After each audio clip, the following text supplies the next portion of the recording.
જૂનાગઢના ગરવા ગિરનારમાં આવેલા દામોદર કુંડ એ મોક્ષની ભૂમિ છે।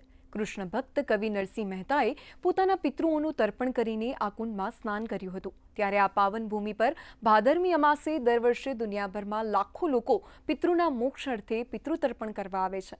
પરંતુ આજના દિને ગિરનાર પર્વત ઉપર ભારે વરસાદના પગલે દામોદર કુંડમાં ઘોડાપૂર આવ્યું હતું, જે ત્યારે જિલ્લા કલેક્ટર પરિસ્થિતિનો તાગ મેળવવા માટે દામોદર કુંડ પહોંચ્યા હતા અને વરસાદે વિરામ લેતા દામોદર કુંડ પર પિતૃતર્પણનો જિલ્લા કલેક્ટરે પ્રારંભ કરાવ્યો હતો। જિલ્લા કલેક્ટર અનિલ કુમાર રાણાવસિયાએ પ્રથમ મોક્ષ પીપળાના વૃક્ષને જલ અર્પણ કર્યું અને ત્યારબાદ તુલસી ક્યારે જલ અર્પણ કરી પિતૃતર્પણનો પ્રારંભ કરાવ્યો હતો।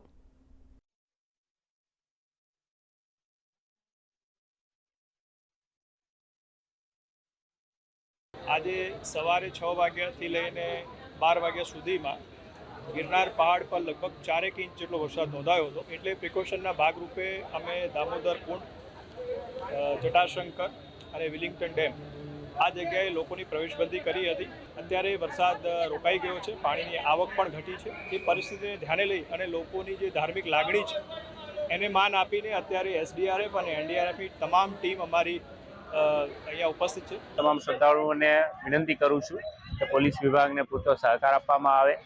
આ માત્ર ને માત્ર આપ લોકોની સલામતીને સુરક્ષા માટે રોકવામાં આવી રહેલા છે। હાલ વરસાદ અહીંયા રોકાઈ ગયેલો છે, જેવું પાણીનું સ્તર ઘટશે તેવા આગળની જે પ્રોસેસ છે તે શરૂ કરવા માટે પરમિશન આપવામાં આવશે। આજે ભાદરવી અમાસનો સારો દિવસ છે અને પોલીસ પ્રશાસન પણ બહુ સારું કામ કરી રહી છે। ભારે વરસાદને કારણે બધું બંધ રાખ્યું છે અને બધા રાખડી છોડીને સગવડતા પ્રમાણે પાણી રેડીને બધા પોતપોતાના ઘરે જાય છે।